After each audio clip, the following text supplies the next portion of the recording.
People should show up. Yes, it should. All right. Good morning, everybody. Thank you for joining Coffee and Politics. I still didn't manage to keep our feet out of this, so. You turn it sideways. Right. Yeah. No, but on Facebook, it doesn't allow you to do landscape.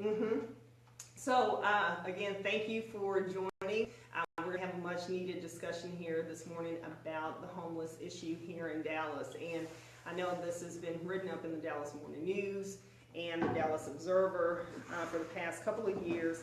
It has been a very hot topic over the past couple of years. So just to kind of give people, some background here on the homeless issue is that, we have special committees now that are focusing on this. We do have homeless programs here in the city. And just recently, Tent City, the I-45 bridge in the Mixmaster area, has been the biggest encampment here in Dallas where the homeless have been residing. And it's been closed once again. I do want people to understand that this is not the first time that Tent City has been closed down. The homeless problem here in Dallas has been here for several decades. So the biggest time in my personal life living here and being a resident, lifetime resident in Dallas, was in 1994. So to kind of give everybody some history about the homeless. In 1994, Dallas was one of the cities chosen. All right. So back to the World Cup here in Dallas. So we're looking at 1994. I graduated high school in 1991. So I was still living here in South Dallas, going to school between El Centro and Brookhaven and probably Richland. And since the World Cup was coming to Dallas, people were going to see Tent City because the soccer activities were going to be held at the Fair Park with at the Cotton Bowl Stadium. So part of maintaining Dallas' image was to close Tent City at the time. It was wrapped up and said that we were trying to deal with the homeless issue and try to find these people's homes, services for any drug issues that they were having, alcohol issues, and just try to find a place for them to not be homeless anymore. But a lot of people felt like it was just to preserve Dallas's image, because Dallas does have a rich tourist industry here. We have lots of hotels in the downtown area. And so if you're a major city, metropolis, you definitely don't want outsiders coming to Dallas and seeing that you are such a rich city, and you have such a large homeless population living underneath the bridge. So Tent City was closed down in time, and the homeless were kind of scattered, and they found places where they could rest in the meantime. So the World Cup could be had, and all the tourists could see that Dallas was a thriving city with rich cultural activity and arts and restaurants and good housing. And at the time, the image of the school district was much better. So I do want to introduce our two guests here, since I've given a little bit of a backdrop of the homeless issue here in Dallas. So I'm going to say Michael S. and Michael P. Perfect. So if you guys could just take a moment to introduce yourselves to my audience with Coffee and Politics, so we can just dive right in and talk about this issue. Michael, go first. My name is Michael Przekwas. I've been a Cedars resident just south of downtown for the past 10 years. Currently, I'm on the Dallas Homeless Commission. I'm the Crime Watch Executive Board. I'm on the Community Development Commission. And all of these commissions, even though have different scope, all end up coming back to the same problem, homelessness. What to do about our homeless. Okay. And seeing over the years, some pretty big changes, in Dallas with the homeless situation, but in the last year, it seems to have gotten worse. Okay. In spite of everybody's best efforts. Okay. And do you understand that? So from 1994, kind of clearing out, Tent City, We also experienced, as everyone else across the country, the housing crisis with the bubble that burst, and a lot of people lost jobs and ended up losing their homes, which, just to kind of give some information about, you know, homeless people aren't always kind of this dirty, you know, drug addict, alcoholic person who is just choosing to live on the street. Sometimes families get caught in bad situations and lose a job, lose their home, and they're forced to find alternative means for housing. So probably around 2004, 2006, during that time period, we probably saw another spike in the homeless situation here in Dallas. So Hi, I'm Michael. cut you off. Michael S. So Michael S. Michael S. I am the president of the Cedars Neighborhood Association, and one of my passion areas is poverty and education. I guess that's two passion areas. Okay, great. But those two things also merge at times, right? So, and especially with regard to the homeless. So I'm happy to be here and chat. Awesome. Thank you guys for coming. So just to kind of talk about where homelessness comes from. Not sure, a lot of people know that a lot of children and single parents and single moms especially are impacted with being homeless through domestic violence situations, unemployment, as I talked about earlier, drug use, alcohol use. Another area is being an ex-felon. And there are some places that are restrictive with their rental policies, that they will not rent to anyone who is an ex-felon. No matter how long ago the felony occurred.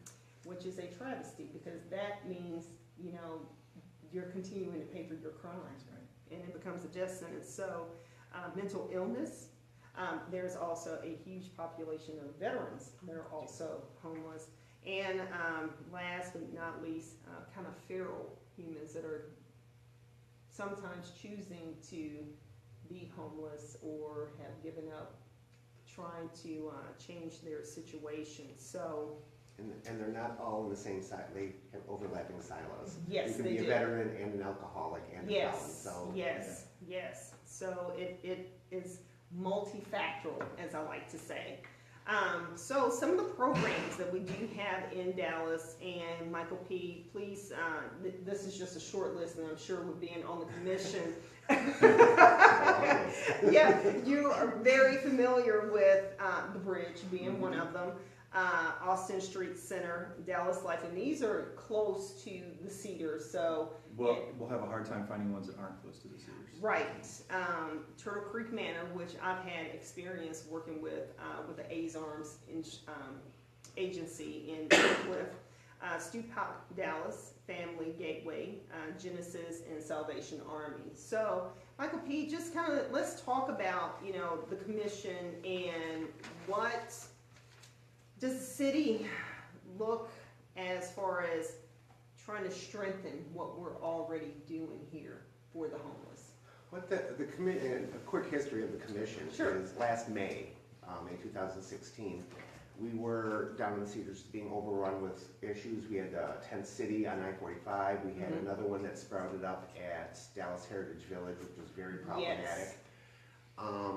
And little ones sprouting up all over town. Then there were suburbs of the tent cities were growing on people's private property. Right. I think one of the catalysts was a man was murdered on Hickory and left laying in the street in full view of where kids wait for the bus for school. Right. And that was just kind of swept under the carpet. So the mayor came down, met us in the neighborhood, and we talked. There was 10, 12 of us. Okay. The suggestion was made for a commission, so he started it. Mayor Rollins. Mayor Rollins. He started the commission, and first it was just 10 people. Okay. And then it blossomed into 40 something. Nice. On the surface, it would seem nice. Yes. Well, that can be problematic Because if there were a lot everyone of wants people to at be the a table, and there were a lot of varying interests and a lot of Okay. different agendas. And more importantly, there were a lot of people that felt left out, so it blossomed. Yes. Versus. Okay. There were people that felt they should have been on there, and there were only 3 citizens on there that were not aligned with a nonprofit or a service organization right now. Okay. So you had a lot of people, again, fostering the interests of their agency, and I don't want to say that anybody was there for an ulterior motive. Everybody was focused, and this is their job. But again, no one's legislated their job away before. Right. So there was a lot of special interest there, and you know, the citizens were concerned with the aspect, you know, the impact of quality of life on their communities, Yeah, and that was kind of put to the side. And I will say that, so growing up in South Dallas, I used to ride my bike from my home all the way to El Centro, and that was just part of what I did on Saturday mornings. And I used to go through, kind of snake through the Cedars. So just to kind of give everybody, you know, kind of a landmark of where the Cedars is, we're talking about, you know, Irvay Street being the major thoroughfare through the Cedars, the train bridge that you'll see, and and for me, growing up, so I remember when the post office actually was there on Irvay, and now it's been, that was bought many years ago by St. Philip's. So for me, it's always been kind of a more industrial business area. I just found out maybe about 5-6 years ago that American Beauty was turned into a residence, and I was like, wow, because it just looks like there's no activity as far as like communities are concerned. And so when I was riding my bike through there, we're talking about the early 2002 through kind of 2005 period, and I would see the evidence of homeless in there. So trash, clothing, just all kinds of debris. I never ran into people, but driving through, especially at nighttime, I would start to see more human activity. And it's changed a lot since then. I mean, it's changed. But one thing that they cannot get away from is the concentration of services that are there. You do have the bridge, you have Austin Street, you have Dallas Light Foundation, a couple of stray nonprofits in there, and it has a magnetizing effect of bringing people downtown who may want to take part in the meal service, but nothing else because they still want to drink and do their stuff. So the people who want help are actively trying to get help. They're going to Dallas Light, which has a great program. The bridge has programs, Austin Street has programs. The programs aren't big enough to accommodate everybody, and some people just don't want to participate. They just don't want to do that. They'll take, again, aspects of it, but then the residual is around the neighborhoods, it's around downtown. And that's what we were trying to get the commission to deal with. Because as a resident in the area, one, as a homeowner, you want to protect the financial investment that you've made in a home, because purchasing a home is your most expensive asset and investment that you make in your life. So I can see, if I'm a homeowner in the area, I will be concerned about crime and property values. It may have started that way, but I've got to be frank with you. Now it's just looking at the industry of caring for the homeless and how ineffective it is, personally. What I was going to say, Michael, was in addition to Austin Street and the known things that are north of Corinth, we also have a few issues south of Corinth. They're dealing with it in their own way, but we've got Cornerstone Baptist Church, and when you add that type of a feeding center, as good of a heart as Pastor Chris has, if you look at South Irvay Street, what is it, about 2 o'clock in many given afternoons, it's just a flood of people going north and south. And the biggest challenge that we have, and you said about property values, yes, but if you look at the rest of the picture, these people have nowhere else to go. Yes. Right? And that is despite millions and millions and millions of dollars put into the system. And we still have homeless. We still have homeless. And more coming, right? And so the other question is, when you look at today's HUD mandates, which are all housing first, that is a special tier of individual that qualifies for housing first, right? Because it doesn't take care of the mothers and the single families and so on and so forth. So that just takes care of the top most needy people, right? So look at the whole picture, and it starts to paint a very different picture of what the Cedars and what surrounding neighborhoods are dealing with. In the different administrative definitions, I mean, you have, they talk about chronic homeless. We solve chronic homeless, a big thing in Utah. Now, chronic homelessness is defined as, being homeless for 3 years due to mental health issues. It's a very specific it is definition. So you solve 90% of that. That's wonderful. But what about the 12,000 others? Yes, and I was going to say. And you brought up children. I do want to stress this. Children, the homeless children and homeless youth are counted at a different scale. Yes.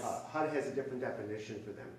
So according to Mark Pierce at DSID, there's 3,700 homeless youth that are not counted in the MDHA point-in-time counts, for example. And so I was going to bring up, so in 2016, there was an estimate of 3,900 homeless. This is between shelters and the streets.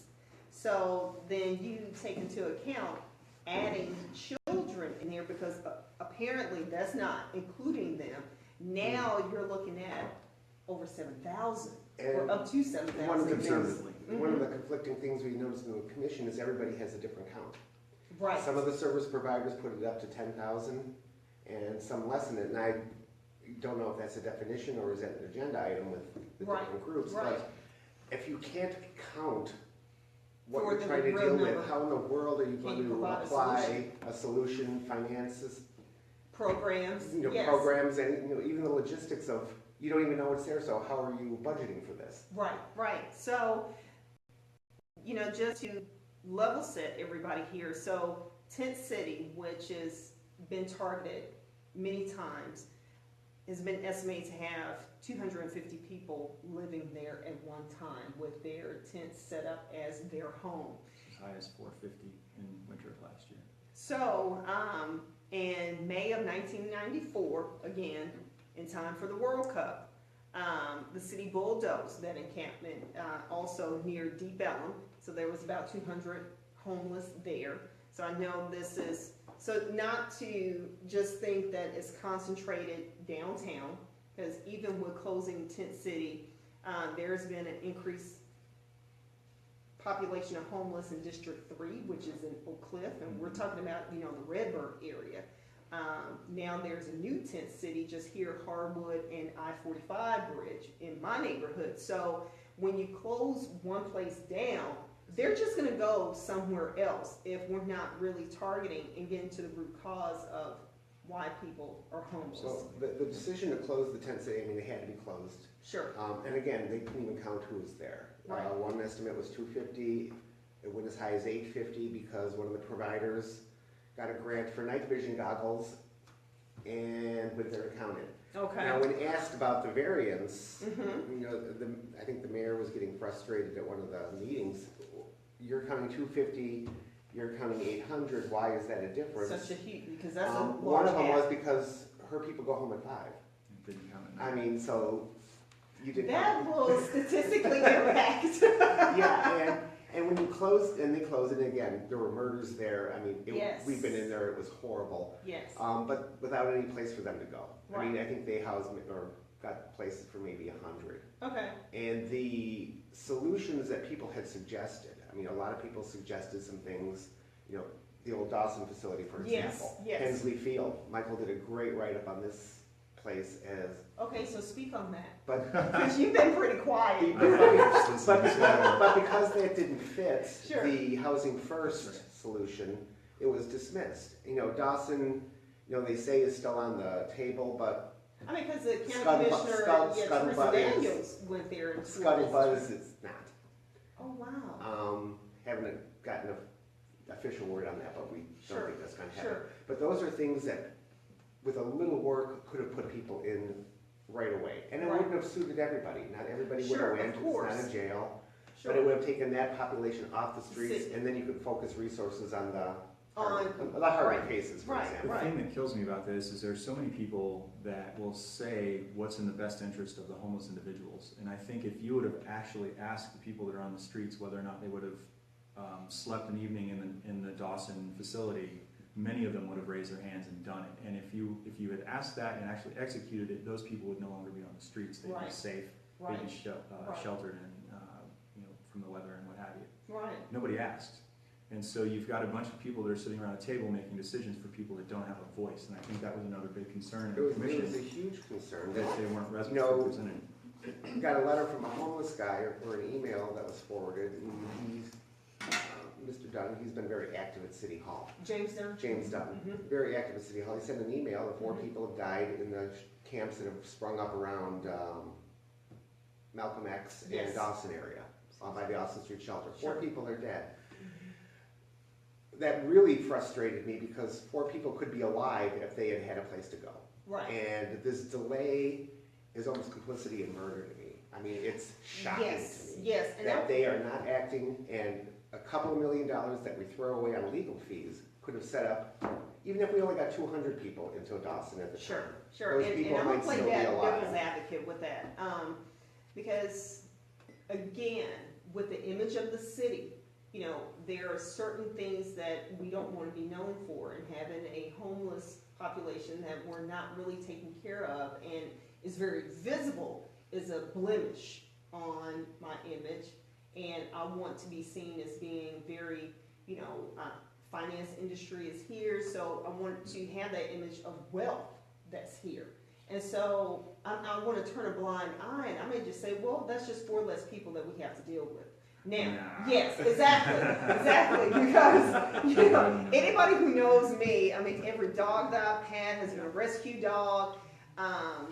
Going to school and being a dietitian, we started looking at the nutritional needs of homeless because, you know, at one time it was just thought, as long as they just had something to eat, that was a solution. And it's like, well, no, because they're going to end up in a county hospital with health issues resulting from not only being hungry and malnourished, but if they're just eating anything, what kind of other health issues are we going to start seeing? Diabetes that's untreated and heart disease that's untreated that now we're having to pay for as taxpayers. Or worse, communicable diseases. Yes. Well, so look, there's a sliding scale of stuff here, right? So when you go to a bridge and you get fed 2 or 3 meals, that's a whole different type of nutrition than it is to pick trash out of a trash can that's rotted there for 3 days, right? Yes. So let's level set that. Mm-hmm. The other But thing that's part of the change that has come about with providing services for the homeless and feeding them. Right, and then the other thing that we can't let go is we had a meeting the other day with Alan Sims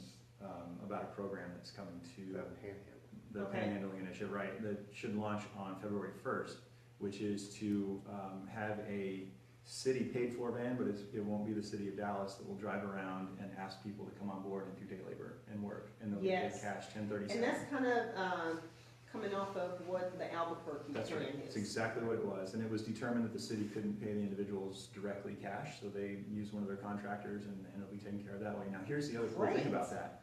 You mentioned that the city of Dallas has a history of sweeping things under the rug and like not showing the blemishes. I think this is a direct effort to do the opposite, which is to show leadership. Which is what we desperately need, what the commission was designed for, which failed at miserably, which is also why we need a citizens commission, because that idea sprung from citizens pushing the city to do something useful. And so one question I do have about paying the homeless and kind of treating it as a day labor. How does that, because it sounds like a great step in the right direction with helping kind of bridge a gap with putting money in homeless pockets so they can start to do more things for themselves. So how does this help them with, you know, I'm thinking long term, build a resume for them so then they're getting skills that are transferable to a job where they can then sustain themselves. One of the aspects of the program that Alan Sims is pushing and is great is to make it work, you can't just hand these guys money. Right.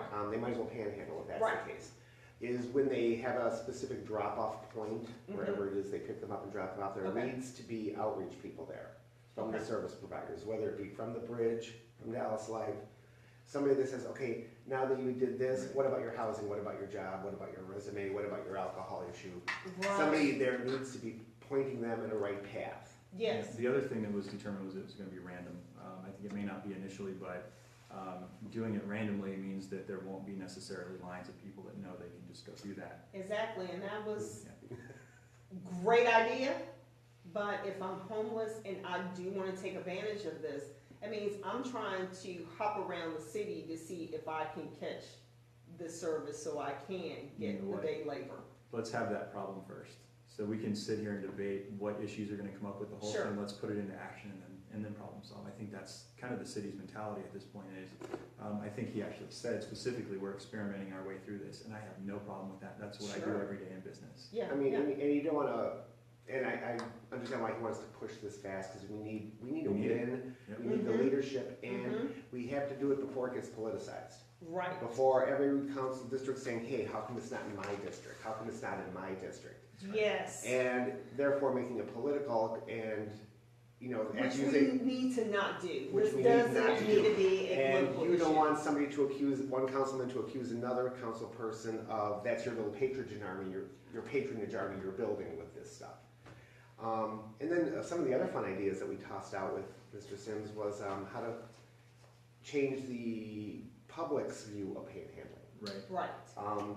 You know, don't give to a panhandler, you're just contributing to drugs. And Michael found a thing in, I believe, Denver. It's like a little parking meter. Instead of giving a panhandler, put a quarter in the meter, and then you can help self-fund the program. You put those meters where the Right. panhandlers typically are. You know, in front of every That 7-Eleven. is a great idea. You know, Yes. downtown's worst neighbor, 7-Eleven, needs to have a big giant one right in front of every one of their doorways. That's right. Or, you know, advertise better ways to take that money that you want to give the homeless and making sure that it's going to an agency that is working to solve the problem. And I would like to see a very well-known face, you know, take leadership. You know, Mayor Rollins needs to do a PSA and get out there on TV and push it and say, this is what we need to do. The same way he's, you know, pushed the bridge in his big projects, he needs Right. to put that kind of effort at this. If I may jump in there. Sure. The panhandling issue is a huge one, right? And I think a lot of the public misunderstands that it's just the people that are anti-panhandling, being the citizens and the police and these kinds of things, but every single person in the homeless community on the services side will tell you, do not give to a panhandler. Right. Every single one of them, including the churches. And so we have yet to see the leadership step up and actually say this in public, right? How many of the churches and service providers need to do a small PSA with their crowds around the city saying, do not give to panhandlers? It would be that easy. Now it's making homeless illegal right now. So we go back to that conversation. Right, so I did want to bring up, so in January of 2006, the National Coalition for the Homeless and the National Law Center on Homeless and Poverty wrote up a paper talking about the criminalization of homeless, which that's a mouthful to say. So, you know, it's been a heated topic in the courts.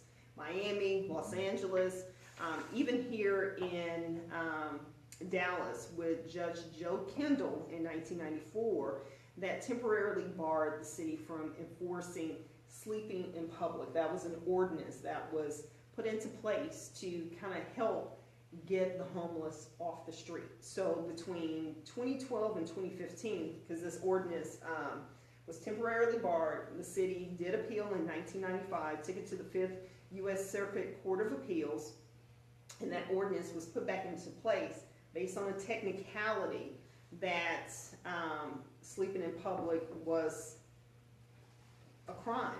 So between 2012 and 2015, there's been over 11,000 citations written for sleeping in public. And so the Stew Pot has actually tried to help with that, with allowing people who have gotten those citations, because it's roughly about $149, $150 for the citation, to allow the homeless to work that financial burden off. Because you would think most of the time, you know, part of being homeless is that you don't have money to provide a house for yourself. But let me play the devil's advocate on this one. Sure. The ticket for sleeping in public is probably the only ticket that the officer can write. It's not a benign thing as it sounds. You think someone with their head gently resting on a pillow. Sure. But what the community is seeing, what we hear from the complaints is because not only are they sleeping in public, they're urinating in public, they're defecating in public, they're on my lawn in public. Sure. And so you have all these other things that they're doing with this activity that are, again, negatively impacts the neighborhood. And so the problem, again, is finding a balance. You know, the laws are draconian. No, you cannot do this. Right, right. It's like, no, you can't do this, but the city's now required to find a place for you to be. I mean, there has to be like kind of a waiver on this. And that was part of the issue, was that you were violating human rights while giving someone a ticket for something that is just But a then natural. you are also condoning the negative activity that is impacting, again, my property. So how about I have an idea. Sure. How about we go back and sue the school system for not doing a good job? Of educating people? Of educating people to prevent the whole homeless situation to begin with. And also, let's look at putting more beds for mentally ill people Yes. in the facility. So it was mentioned earlier before the show started that Parkland just has a brand new facility. There are 12 beds that are available. And we continue to shut down these hospitals and wonder why there are more people with mental challenges on the streets. Right, Those are that the ones, end up in the jail. those are Why exactly was the the ones that old are. Parkland building opened up to accommodate, maybe not the whole building, but Part. it's a hospital. Right. That's right. Why wasn't that Right. opened up? And I think there were 12 sites that were identified by people on the commission. That were usable for this. I mean, one, they could have moved in that day. The Forest Lane facility Yeah. could have Okay. moved in that day. And Ultimately, it ended up getting sold. ultimately, Magically. everything that was suggested was Right. either sold or under contract. Oh, wow. Everything, Really? except for Hensley Field, which I think is going. Yeah. And Oh, my. So, Isn't that weird? that is, yeah, I won't play devil's advocate on that. And but that's why I think that, and Michael briefly mentioned earlier, the creation of an ongoing citizens commission to oversee this, and not because anyone is wrong, the service providers, but I just think you need this oversight. Right, Where somebody with a even- new, fresh idea, like, why can't we do Hensley Field? Right. No, we can't. Well, explain to me why. Or just duplicative services, Sure, and everything sure. else, and Because one point I do want to bring up is that, with the service providers, they have limitations to themselves as well. They have a capacity limitation, that they're only going to have so many beds available and for the depending on homeless. how their grants are structured, Right. the services they provide are very, very Right, limited and structured Yes. and defined. yes, I can do yes. this, but I certainly can't do that. Right, and so do So want a people, commission would be able to say, well, if you can't do that, she can. right, and, and we- direct yeah. people in that way. So I will say, like with Genesis, they focus strictly on women and children of domestic violence. And so even though there is a growing trend with men also suffering from domestic violence issues, they're not able to get services there. So they would have to find a service that will deal with men, and they still may not qualify because maybe they don't have a drug or alcohol issue. And so making sure that everyone is aware of the services that are out there is, I think, really key, because if you're in the problem, you can't see what's It available. was illustrated, I think Robert Wolanski wrote the article the other day, Elin Homes over by Fair Park, Ebon. Ebon. Mm-hmm. Again, 70 people being housed there for Yes. a relatively minimal price of $800,000. Yes. And yes. relatively No, and Yes. we went back on our notes and reviewed some of the things. That place was not mentioned once at the Homeless Commission. F.A. And, Young came to City Council and And- spoke about that, and but the people on the council didn't even know even that know this. that it was there and receiving federal dollars, because I posted that article on Coffee and Politics, and I said, that is a great program that needs to get more attention, because one, they're not just looking to provide you with temporary housing, they're encompassing the entire person, having that holistic approach. And I think it actually started out with helping felons transition back Right. into normal life as we know it and get back on their feet.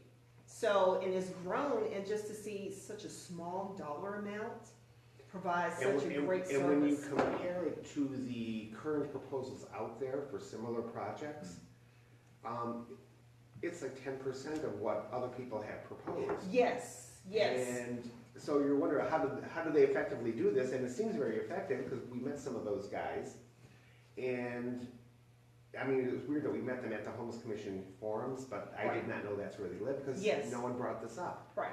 And so it's that type of stuff that a Citizens Commission, I think, might help with. Yes, and provide that, because I will say, being a resident in South Dallas, I remember when Yvonne Village was built, because it's right behind the old Day Junior High. And to drive into Deep Ellum via Oakland Avenue, I'm old. I still don't always call it Malcolm X.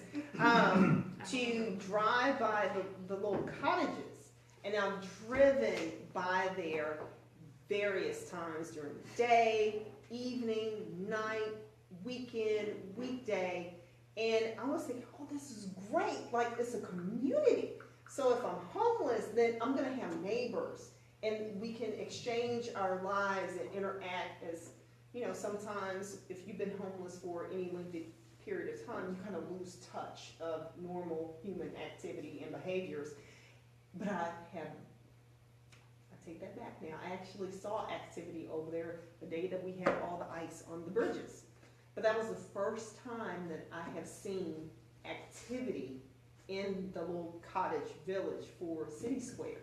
And to see the dollar amounts that it's cost for each one of those cottages in comparison to this Yvonne Village program, I'm like, 70 people have been helped and the contract hasn't been renewed.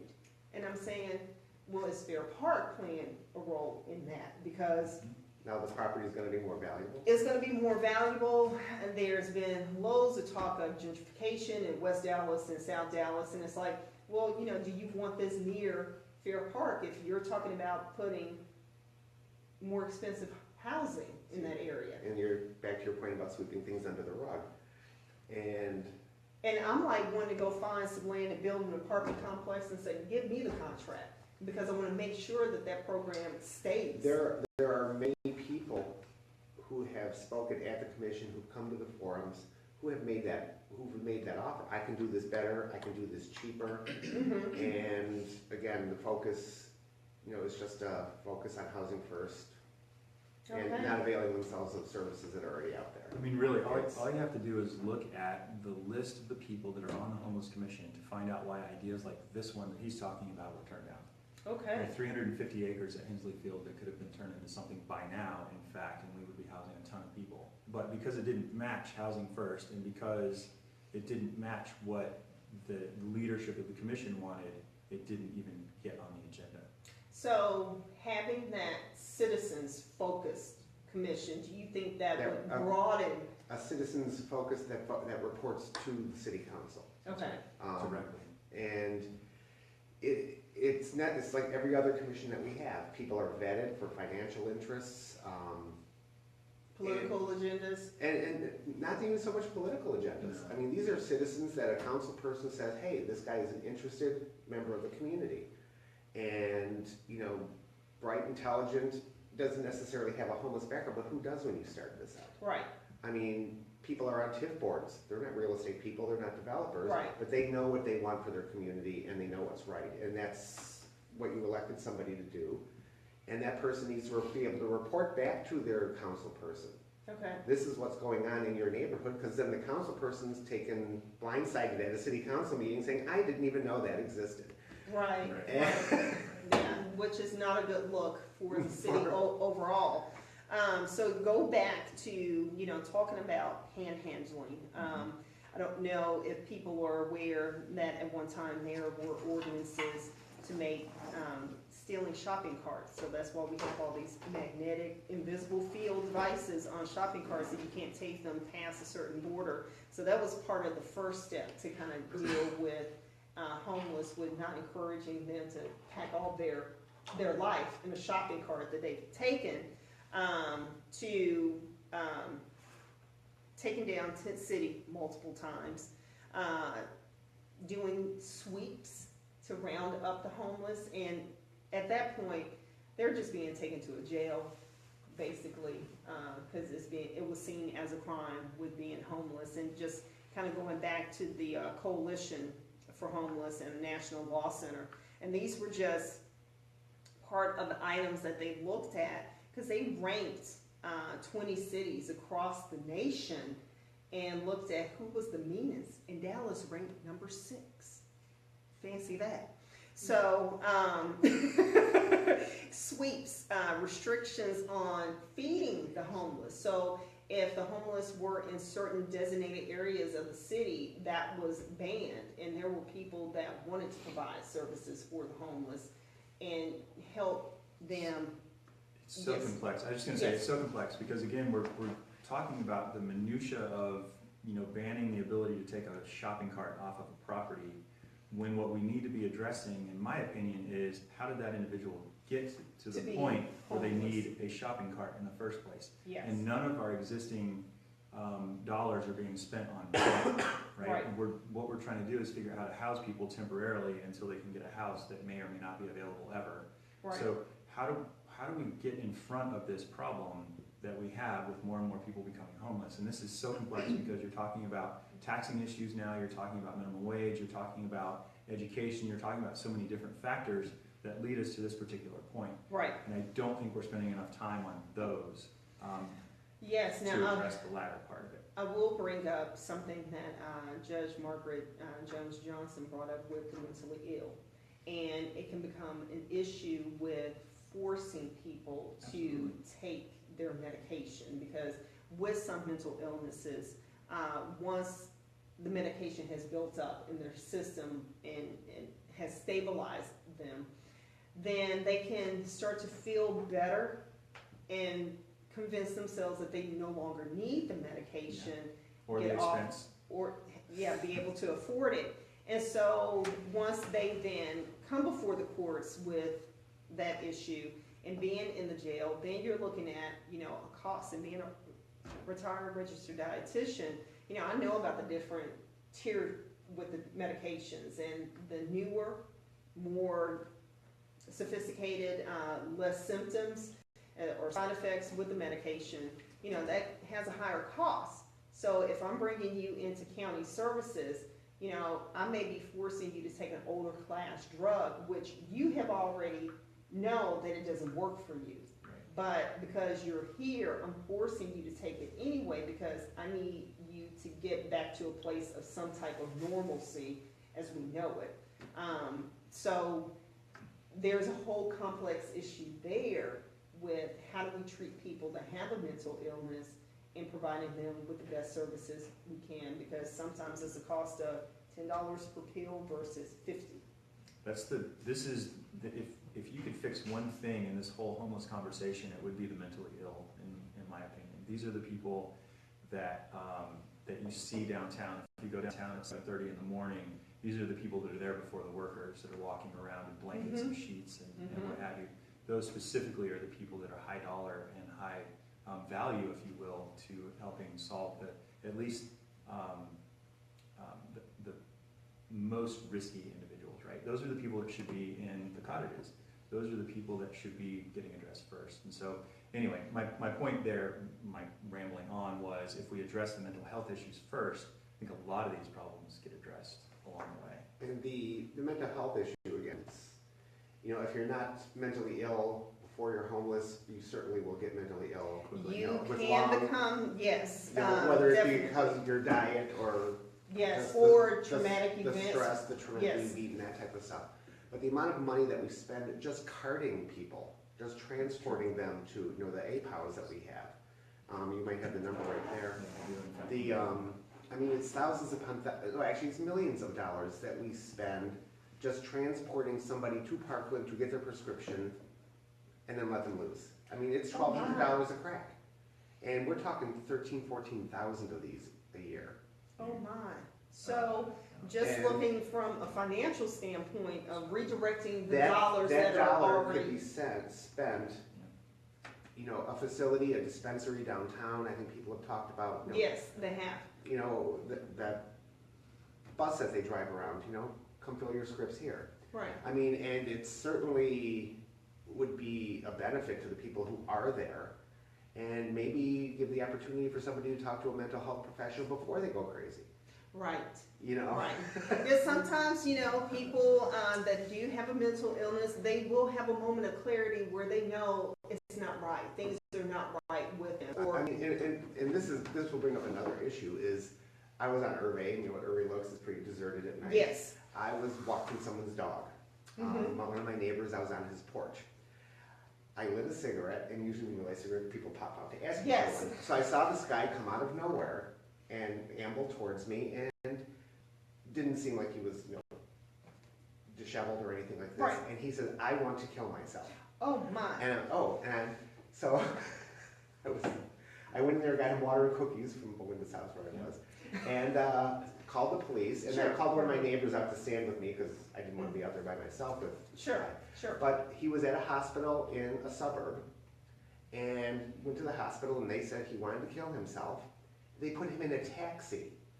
And that And was another, yes. sent him to 1818 Corsicana, but it was a suburban cab. He got lost, took him to 1818 Irving, and dropped him off. Probably because he was saying stuff like, I want to kill myself in the cab.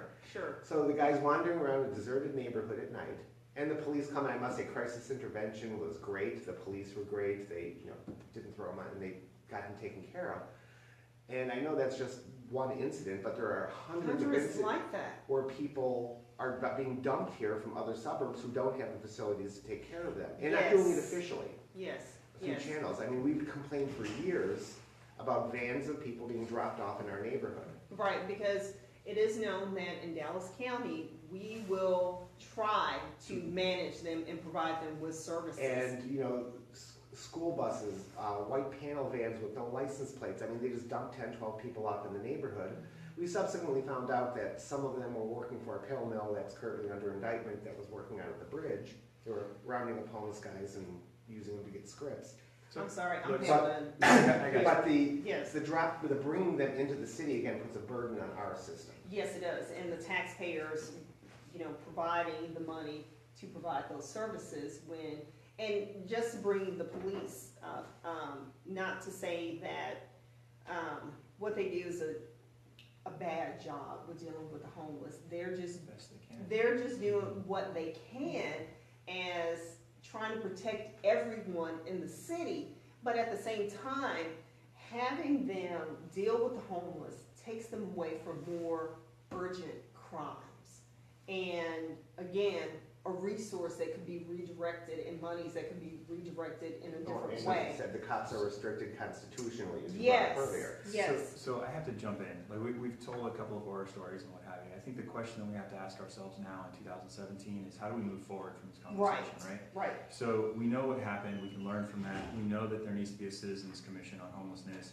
We know that the homeless people themselves are not the problem. The people that prey on the homeless are. So it's the drug dealers, prostitutes, those kinds of things. Yes. How do we address those issues while also addressing the needs of the people that are vulnerable, right? Right. So we've talked about a couple of things. We've talked about the job initiative with the panhandling. Is there a name for that thing yet? Not yet. Not yet. All right. So that's coming. We know Okay. that's coming. Which We is a know- great step. It's a start. Yeah. Let's Yes. start and Yes. do something. If you take care of 10 people, you've taken care of 10 people. Exactly. So yes, I definitely don't want us to lose focus on, what are we doing that's right, that is Exactly. helping. Community courts. Yep. Community Yes, courts. so there is one here at the MLK Center, because we broadcast here at the MLK Library, so there's a community court here that was started by Judge Magnus. Continue, please. Yeah, I was just going to say let's look forward at how we can encourage our city to do a better job with these issues. And I think there are enough motivated people now that are not necessarily in the system, if you will, Okay, that want to be involved. And I think that should be the call for this particular show and any other things that yes, that we do moving forward is let's learn from what we've done in the past. It has not worked. right, Let's change it and let's try something new. I think the one success I can say of the Homeless Commission is the fact that it brought this to light. mhm, And it brought it to the attention of people who previously had, No lived idea. north of downtown, who had no idea that this was right, going on. right, definitely. And, and just the forums that the commission did, the public forums, when you look at who attended, I mean, people came from all over the city. Great, that's the good to first, know. The first thing that was said was, oh, it's only gonna be the core people downtown who are affected by the quality of life. Sure. And they have a bias. But it turned out not to be that. Okay, that's great. And, the Solutions for Homelessness page, I mean, there are thousands of hits a week on that page, and people are putting forth really good suggestions and thoughtful suggestions.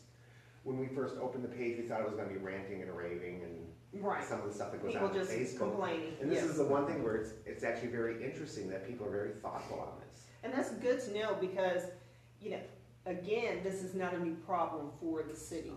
And hopefully, because there's more public awareness and attention, which is why I did the show, was to talk about, how long this has been going on in the city. That I don't want this to have steam right now. And after the election and people have gone on back to their normal lives and it's not as in the newspapers, it's not online, that presence isn't there, that the fanfare dies. And then the problem still exists and we're not continuing to move forward. You know, I was just thinking about something while you were explaining that. When we talk about quality of life, I think there's a decision that it's one-sided, which means in the Cedars itself, we have a quality of life issue, which means that there are people, going up and down and peeing on walls and pooping on walls. I mean, they're doing all kinds of crazy stuff in the neighborhood. Those individuals are in harm's way, right? Right. So those people they need attention. Yes. When you think quality of life, there's also their quality of life, though, right? So, Right. Being up and down Hervey or under Tent City or any of those other places, that is not a good place for them to be either. No, And so 'cause they're quality in of life danger. is not, exactly, quality of life is not necessarily just the property owners and No. Right. the constituents. And It's what you also the other define side. as quality of life. It's different, right? Yes. Exactly. So, and you can look at common sense as another one of those things. What is common sense? Ask every individual in this room.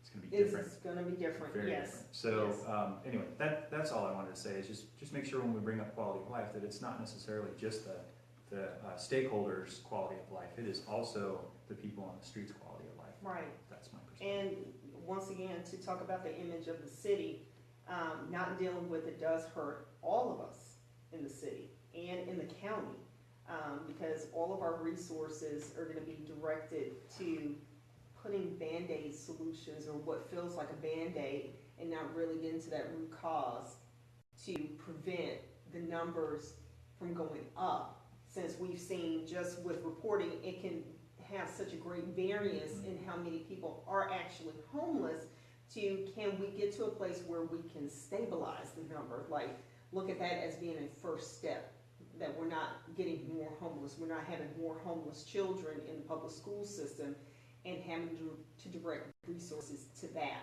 And then start chipping at the numbers going down and people having more stable lives and becoming more productive and being part of the tax Engaging. base. Yes. Engaging. Well, and, Yes. and since, being a homeless, whatever reason you got there, I mean, it's so multifaceted, it could be Yes. anything. I mean, as many homeless people are, that's how many reasons Yes. there are. Absolutely. And when you look at the programs that are out there, I say a great deal of money is being tossed around at this stuff. Right. I mean, they have a program through the city, I think it's HUD funded, where it's prevention of homelessness, which means you got tossed out on the street, you lost your job this day, whereas writing a $500 check would probably keep you off the street for Right. that 1 month between Right. jobs. Right. And that's the type of programs that need to be funded, because those are the easy ones, that's the low hanging fruit. Right. Yes. I mean, Yes. my wife threw me out and kept the keys. You may need a week at a Studio Plus, something like Yes, that. To keep, definitely. so the people who are working, the people who are viable, and Those are easy solutions to put in place. before you get into the whole cycle of it. Yes. Before you're like, oh my God, I've been out here 3 weeks, I'm going to try that crack. I'm going to, Mhm. Yeah, to cope, right? and then you're in the cycle. So I think again, a commission, somebody needs to focus the money on the easy stuff, and then the resources can really be focused on the hard cases. Yes, because the more complex cases are definitely going to take more time, more resources, more services to get to the heart of, turning that person around so they don't end up back there. And and you start expanding out into the holistic. You mentioned the way the city looks and the impressions of it. Yes. A great deal of time and effort is being spent to right the wrongs of the past decades and focus on Yes. South Dallas. Yes. And so you want to rebrand South Dallas. You want to make it attractive for employers and everybody Yes. else. But if that employer is going from a meeting at City Hall to South Dallas, he's passing big piles of garbage. He's going to turn around and leave. Right. So if that was taken care of, maybe that guy would open up a plant here and then hire some people. And again, you've addressed the root cause of homelessness. Exactly. So it's so interconnected with everything we're doing in this city.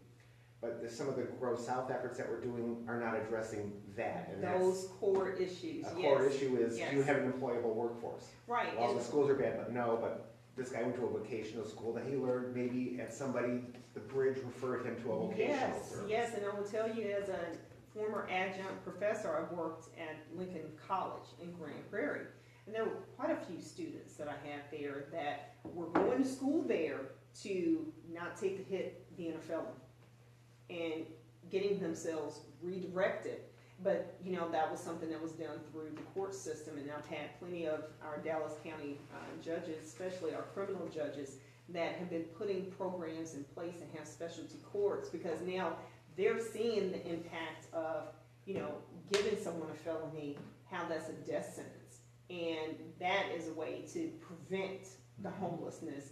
But at the same time, we still have people that are coming out that have been incarcerated, and we still have to deal with them because they're still a segment of the homeless population. And again, you know, looking at the Rural South initiatives and trying to attract businesses here, you know, as a business owner, I may be a little cautious about hiring ex-felons, but there are ways, parameters that you can put in place. I mean, with Texas being a right to work state, and everybody knows, you know, you get that 90-day probationary period, you know, you could do the same thing with hiring an ex-felon. And there are a lot of them that want to give back. And there are different segments of ex-felons. Yes. Absolutely. You could have, you know, embezzled money from your boss, or you could have molested a 5-year-old. Right. So, and I think people, They hear ex-felon and it's just a blanket. it's blanket, and Yes. but it is still a concern that needs to be addressed. If you're a Right. landlord and say you want to participate in the voucher program, but you have an apartment building that has a lot of kids, Right. You want to qualify the ex-felon that you put in there because yes, you You don't don't want want to put that guy someone in. in harm's way. Yes. and so you have to think about the people you already have living, and Mhm. same thing at the job site. You know, you're an ex-felon. Why are you an ex-felon? Oh, because I shot my boss. I'm sorry. You know. Yes. Yes. But so it's every different segment can be broken down into different segments. and Right. that's why it's But those so- people still, if we preach to them that you've done your time and this is supposed to be a rehabilitative step, then at some point as society, we do have to say, well, yes, you are getting your second chance and not have a stigma tied to them where, because if you start looking at individual cases, then you may start seeing, you know, more ex-felons of a particular group still contributing to the homeless population because they're just seen as, no, we just Total don't want to. pariahs. Yes, You know, yes, one idea I had for that, I think I told everybody in the room here, but the idea was, right now, it's a binary checkbox. Sure. Are you a felon, yes or no, right? What if that was a number from 100 to 0? And as you A go through ranking. time without any other issues, that number drops. That's your Sure. risk rate, Like right? a credit Yes. score. It's almost like a Yes. credit score for being Yes. out of prison. That way, the person that's been 16 years without another problem ever, they're long since a 0, and they don't have to fill it in anymore. That Once it hits is- 0, it's done. yes. And so Yes. it's a scale of risk. Awesome. So I'm glad that we had this conversation about the homeless issue here in Dallas. And again, that is a great idea because I'm sure Nothing else came out of it than that. I'm sure there are people that are saying, yeah, you know, this was umpteen years ago. Why am I still being Absolutely. treated like I am a criminal? And you know, we tell people all the time that, you know, you do your time for your crime, then it's done and over with. But in reality, it's just the beginning of the limitations that you have in life. So, of course, we're not going to solve the problem with homelessness with this show. But If it were that easy. if it was that easy, yes. You know, we would have solved it a long time ago. But my main issue is bringing awareness to this and help people understand that, number one, you can participate in creating the solutions. The Citizens Council, marvelous idea, and we need to definitely get people who have a concern for their community and for their fellow man, because, you know, to bring religion into this, you know, we're supposed to be our brother's keeper. And we don't necessarily, I don't think personally we do a good job with making sure that we're all taken care of because there's room at the table for everyone.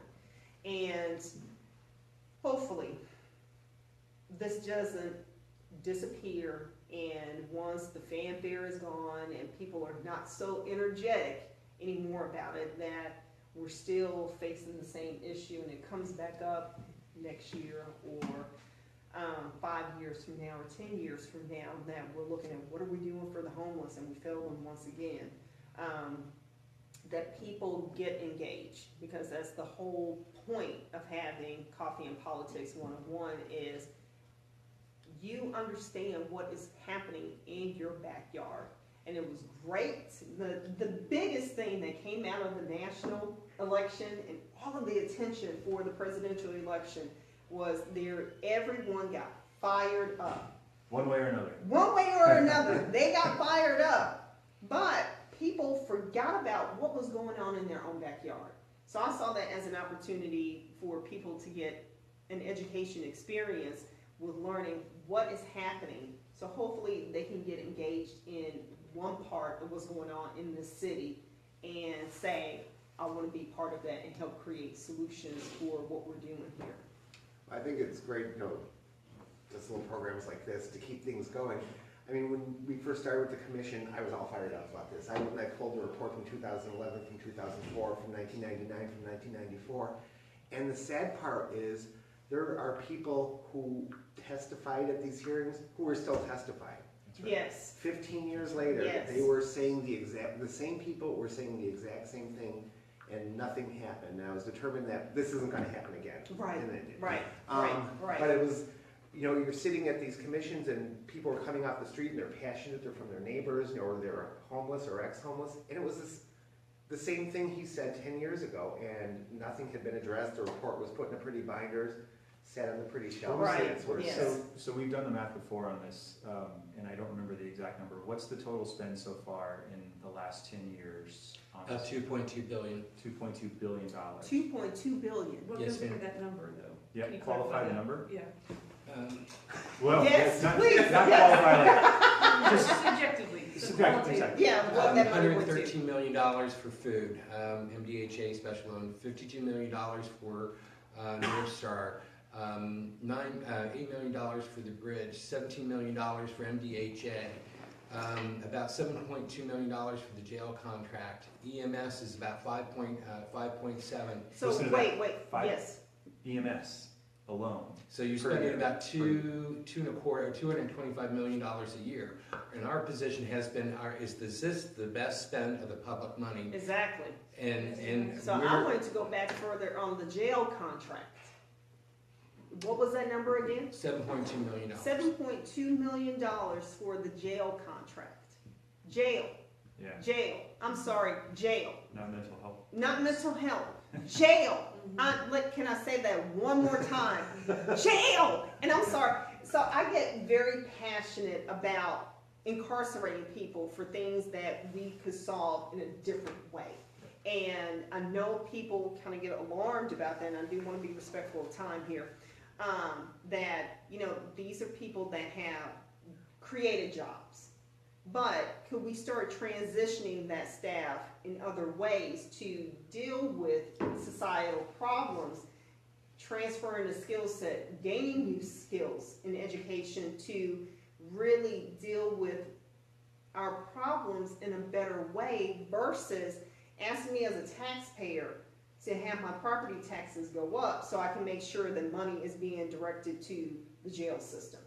And I don't necessarily see that as a great solution, which is why, I have a soft spot in my heart for the police, because I'm like, I would prefer that you are taking care of more serious issues, murder, crimes against children, domestic violence, getting a better handle on those things versus picking someone up because they're sleeping on the streets. Like, can we take that money and get that person off the street? And Even that's nuanced though. Like, I know. I mean, I know. what I would like to see, and you see the grants that are given out to people, through HUD, through the HOPWA program, through the home program, through CDBG. I would like to see every grant that's given to anybody have a job creation requirement attached to it. Yes. and a dossier of how they spent the money, right? Yes. Oh, on top of that. Transparency. Yes. Yes. But Yes. if you are getting a grant, say for $100,000 to do X, Yes. you need to hire somebody, Mm-hmm. whether it be for a file clerk, whether it's physical labor or something. There needs to be a job training requirement on every dollar Yes. dished out to Yes. anybody for economic development. Right. You're getting $300 million to build a garage, then you're going to need somebody to sweep that garage. Exactly. Or Or take some of those homeless people, ex-felons, And because I've hire had this conversation, hire them.